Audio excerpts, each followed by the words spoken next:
Baiklah, Assalamualaikum warahmatullahi wabarakatuh. Saya Nani Sugianti dengan NIM 152310007 akan mempresentasikan hasil laporan saya, yaitu tentang pengenalan lapangan persekolahan 2 atau PLP 2 di SMAN 1 Batu Layar. Baiklah, yang pertama adalah hasil observasi lingkungan sekolah, visi dan misi sekolah. Adapun visi dan misi sekolah yang ada di SMAN 1 Batu Layar yaitu visinya beriman, berprestasi, berkarya, dan bersaing global. Adapun indikator visi SMA Negeri 1 Batu Layar diantaranya sebagai berikut: unggul dalam iman, takwa, dan akhlakul karimah, unggul dalam bidang prestasi akademik dan non-akademik, terwujudnya peserta didik yang mampu dalam persaingan global. Dan misinya yaitu penyelenggaraan pembelajaran kreatif, inovatif, partisipatif, serta menyenangkan secara berkelanjutan guna mencerdaskan generasi bangsa berdasarkan nilai-nilai agama, sosial, dan budaya. Deskripsi karakteristik umum peserta didik.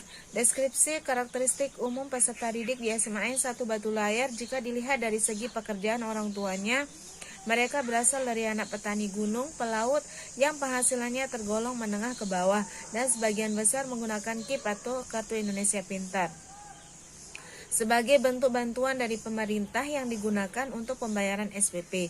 Peserta didik di SMAN 1 Batu Layar juga merupakan mayoritas Muslim dan ada beberapa yang Hindu, serta mereka bertempat tinggal di Senggigi dan sebagian juga ada yang dari Mataram. Bab 2. Telaah kurikulum.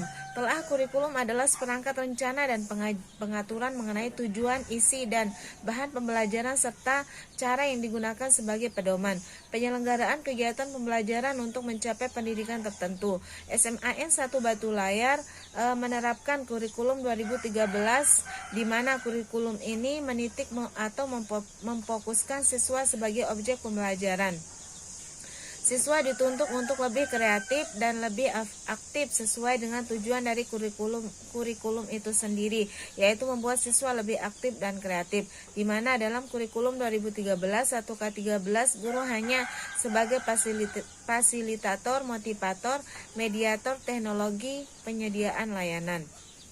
Situasi dan kondisi saat ini di mana wabah COVID-19 berlangsung, jadi sistem pembelajaran di SMAN 1 Batu Layar menggunakan sistem BDR, di mana siswa akan membentuk suatu kelompok dan guru akan mendatangi kelompok tersebut. Dan di SMAN 1 Batu Layar sistem pembelajarannya menggunakan sesi, sehingga dapat dikatakan bahwasanya guru lebih aktif saat ini dari siswa.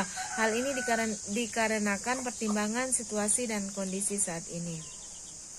Telaah strategi pembelajaran yang digunakan oleh guru. Strategi pembelajaran adalah cara-cara yang akan dipilih dan digunakan oleh seorang pengajar untuk menyampaikan materi pembelajaran yang pada akhirnya pembelajaran dapat dikuasai pada akhir kegiatan belajar. Strategi pembelajaran merupakan suatu hal yang sangat penting untuk mencapai tujuan pembelajaran. Penerapan strategi pembelajaran di SMAN 1 Batu Layar sangat efektif dan efisien, mulai dari penyusunan perangkat pembelajaran yang sesuai dengan kurikulum yang berlaku serta memperhatikan karakteristik dari siswanya. Guru juga tidak hanya terpaku pada satu strategi pembelajaran saja, melainkan memadukan juga dengan strategi pembelajaran yang lain agar tujuan pembelajarannya dapat tercapai dengan optimal. Dalam perencanaan strategi pembelajarannya pun guru sudah cukup memperhatikan prinsip-prinsip penggunaan strategi pembelajaran mulai dari perencanaan sampai evaluasi sangat baik dan teratur. Telaah sistem dan perangkat yang digunakan guru. Pada kurikulum 13, penilaian siswa mencakup 3 aspek pengetahuan, yaitu kognitif pengetahuan atau kognitif, sikap atau afektif, dan keterampilan atau psikomotorik. Ketiga ranah ini merupakan hal yang dinilai dari siswa. Sebelum pandemik berlangsung, penilaian siswa diambil dari nilai tugas, proyek, portofolio secara langsung, dan ulangan-ulangan seperti UAS dan UTS. Ini merupakan landasan utama guru melakukan suatu evaluasi untuk melihat bagaimana keefektifan suatu metode dan melihat sejauh mana penguasaan materi siswa selama proses belajar mengajar. Pada saat ini setelah pandemi penilaian dilakukan dengan melalui penugasan. Telaah pemanfaatan TIK yang digunakan guru dalam pembelajaran. Penggunaan media atau alat bantu mengajar merupakan sesuatu yang sangat lumrah di lingkungan persekolahan. Penggunaan media membantu guru untuk menyampaikan materi dan mampu memberikan penjelasan ke siswa dengan lebih jelas dan singkat. Dengan bantuan media pembelajaran juga mampu membuat suatu pembelajaran yang lebih menarik. Di SMA 1 Batu Layar ini merupakan salah satu sekolah yang memanfaatkan media pembelajaran dengan sangat baik. Adapun media pembelajaran yang digunakan oleh guru-guru di SMA 1 Batu Layar antara lain adalah LCD pada saat tatap muka, PowerPoint, laptop, HP, buku paket, LKS. Dari rincian media pembelajaran di atas, SMAN 1 Batu Layar merupakan sekolah yang memiliki guru yang aktif dan kreatif dalam penggunaan media pembelajaran untuk menunjang proses belajar mengajar. Bab 3. Pendampingan peserta didik. Tugas pendampingan dalam proses pembelajaran. Pada pelaksanaan pengenalan lingkungan persekolahan 2 atau PLP 2 kemarin, alhamdulillah saya mendapat guru pamong yang mengajar di kelas 10 filial mata pelajaran kimia minat, sehingga saya ngajar hanya 1 kali saja untuk tatap muka, setelah itu BDR. Sesekali saya diminta bantuan sama guru yang lain untuk masuk di kelas 10 tapi pelajaran agama, tapi hanya mengawasi anak-anak yang sedang remedi pelajaran agama. Sistem belajar SMA 1 Batu Layar khususnya di sekolah filial adalah BDR. Jadi kami memantau anak-anak melalui daring untuk melakukan proses pembelajaran. Dan pada kesempatan kemarin saya hanya bisa mengajar 1 kali karena batas tatap muka karena pandemi. Tapi untuk yang sekolah di SMA Batu Layar yang bukan filial, proses pembelajaran setiap 1 kali dalam seminggu. Siswa akan masuk sekolah, di sekolah siswa akan masuk seperti biasanya dan ibu guru juga akan menerangkan materi yang terkait ketika pertemuan berlangsung. Setelah proses mengajar, guru akan membagikan soal-soal untuk mengetahui sejauh mana pengetahuan siswa tentang materi yang disampaikan pada hari itu. Tugas pendampingan ekstrakurikuler dan kokurikuler.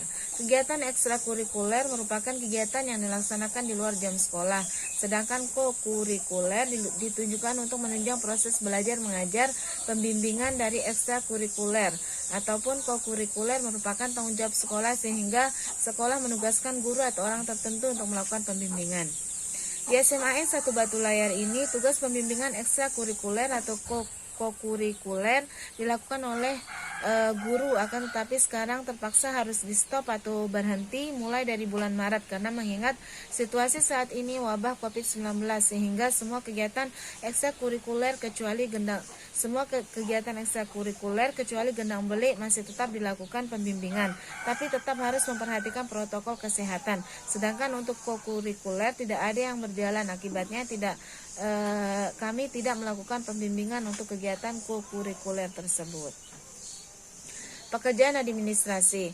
Karena situasi dan kondisi saat ini, maka pekerjaan administrasi yang dilakukan tidak terlalu banyak. Adapun pekerjaan administrasi yang dilakukan antara lain adalah yang pertama, membantu guru dalam memeriksa tugas dari siswa yang melaksanakan BDR, membuat LKPD tentang materi perkembangan model atom yang akan diterapkan dalam proses pembelajaran, membuat RPP dan silabus untuk proses belajar mengajar, membantu dalam membuat PowerPoint atau PPT, membantu guru dalam membuat video pembelajaran. Bab 6 ya, ini tentang jurnal refleksi pembelajaran. Hari Senin 12 Oktober 2020, saya sebagai praktikan mahasiswi PLP 2 Undikma mengajar kimia minat dengan jumlah siswa dalam satu kelas yaitu 26 siswa. Tapi pada hari itu yang masuk hanya 14 orang siswa, yang lain tidak masuk karena pandemi di kelas. Seperti biasanya, sebelum memulai pelajaran, saya sebagai guru membuka pelajaran dengan mengucapkan salam pembuka. Kemudian saya mengabsen siswa satu persatu. Setelah itu saya langsung ke materi hari itu, yaitu tentang perkembangan model atom. Dan pada hari itu saya membuat PPT. Kemudian saya menampilkan slide PPT dengan perkembangan model atom menggunakan LCD. Dan sesekali saya memberikan semangat kepada siswa agar tidak jenuh dengan